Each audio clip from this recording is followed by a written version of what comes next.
Welcome to another edition of the BKL Nightly Roundtable. I'm Thad Brown with Josh Reed, Carl Jones, the divisional round edition, getting serious. Not like it hasn't been serious earlier in the year, somewhat serious. Anyway, Bills have issues injury-wise, especially at wide receiver. Josh Palmer goes on IR last week.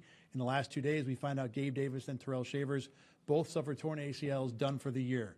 Guys, what should the Bills, what can the Bills do at wide receiver now this weekend? Well, that's quite the question. I'm sure Joe Brady's looking around the receiver room asking the same thing. Yeah. What are we going to do here, guys? They're in a spot now where they're going to be relying on Keon Coleman, Curtis Samuel. I mean, here we are. Keon Coleman has a chance to do something really funny, right? I mean, for months we've been asking, what's he doing? Why is he doing that? I mean, here's the thing, though. He goes out and puts on a performance against the Denver Broncos and helps this team win this playoff game, get to the AFC Championship game. I'm going to tell you right now, a lot of Bills fans are going to forget about the last 3 months like that. What would the Bills do, or what should they do? Call God, then leave a voicemail if he don't pick up. That's the situation that they're in at the moment. So many guys are banged up. But in all seriousness, get your best 11 out there, however that is. Whether that is more 12 personnel, or that's going to be Shakir Cooks on the outside, and then put the big boys in, the tight ends out there. The issue with that, though, Dalton Kincaid is banged up himself. He has his own injury issues, and you don't want him out there 70% of the snaps either. So they're going to have to figure out some ways to move the ball on the perimeter. And I know this isn't the ideal matchup for that, because the Denver Broncos, one thing that they are excellent at is their defensive backs, especially Pat Surtain on one side and Riley Moss on the other is a pretty good player as well. So I don't know exactly, but I also don't get paid millions of dollars to figure that out either. That's right. You get paid some less than that to talk about us, talk about it with us. As opposed to talking to God for a moment here, he's going to probably call back and be like, I just gave you Brandon Cooks. He was a godsend considering where the Bills are at right now. And I think when it comes to catching passes, they're probably okay. The concern is in the run game. Shavers and Davis were so good when it comes to blocking up the run game and for those outside screens with Khalil Shakir. Having trouble keeping the receivers straight now. Everybody keeps getting hurt. How do you find someone who can effectively open those plays up? Is it going to be Dawson Knox? Do you put Jackson Hawes on the outside? Do you run two running backs now? You talk about getting your best personnel on the field. You might have to go James Cook out of the backfield and Ty Johnson and or Ray Davis blocking those. So what the Bills do and who they do it with will be a fascinating question before we get into the whole point of whether or not it works. And Keon Coleman having a big game would be an incredible story. What a storyline for all we've seen with him this year. All right, let's move on to the other major injury news. Ed Oliver returns to practice. 21-day window is now open. Talked to him today. He said he's excited, he's optimistic, but I don't know if I'm going to play.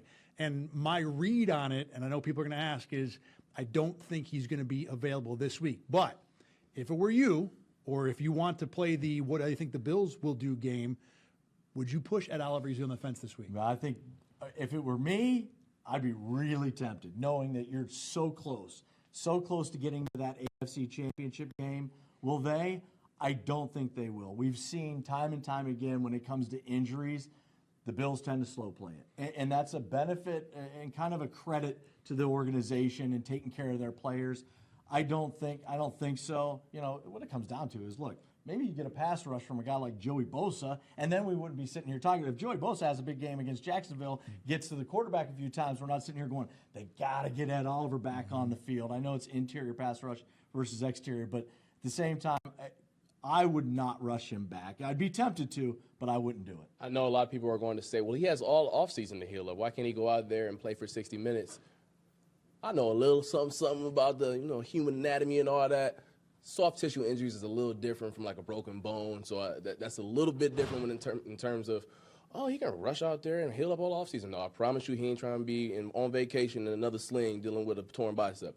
Having said all of that, though, if he's a player who's, let's say, at 70% right now and there's maybe like a high chance that he re-enters this week, it's just not worth it in my opinion. I'm with you guys. I think it's better, especially when you get Ed Oliver back. Have him be effective. Have him be a guy who can be an impact. Don't put Ed Oliver out there to just have the guy and maybe get one or two plays. I want a guy that I feel like I can push for, maybe not 100% of snaps, but give me 80 of what you would normally see from a defensive lineman, 80 good snaps, even if you wait to next week to see all that.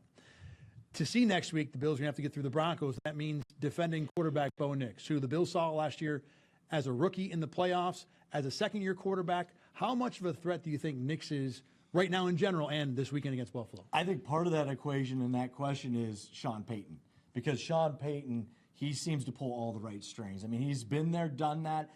You know, going into that Jacksonville game, I felt like one of the big advantages the Bills had was at the head coaching spot, right? Sean has been in so many situations in the postseason. And meanwhile, Liam Cohen, it was his first ever playoff game. That's not the case this time around. Sean Payton's done it all. He's seen it all.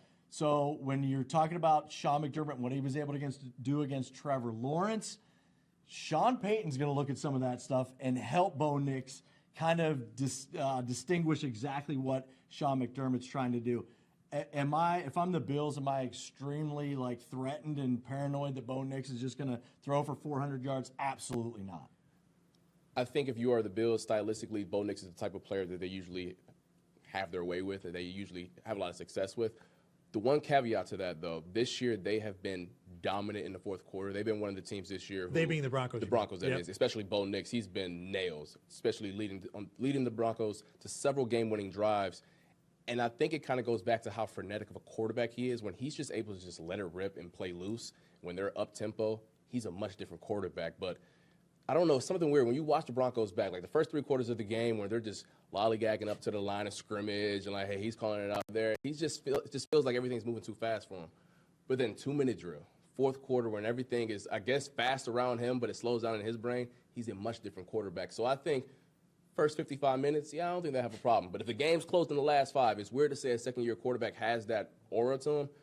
But the proof is in the pudding. Statistically, he's been the best fourth quarter quarterback this season. To me, I think he's been your typical second-year quarterback. I think there are good moments. There are some really good throws. He had a throw against the Packers where he threw a touchdown pass to Troy Franklin between 4 guys. Something that, why did you even pull the trigger? Oh, that was great. And the athletic ability out of the pocket, to me, is still very much a threat. It's not the threat. It is a thing you got to worry about because he can extend plays. He can make plays out of structure. But as a second-year quarterback would be, and kind of to your point about him being frenetic, he does get a little scattershot. He does get a little out of control, and that is a spot where you would think Sean McDermott, coach defense, and all the veterans on this defense will take advantage. So I think he's better than the guy the Bills took apart last year in the playoffs, but not Trevor Lawrence, not anyone that's going to be – if we're talking about Bo Nix is the reason the Bills lost that game, either he played wildly out of his mind or the Bills had a huge problem. Exactly.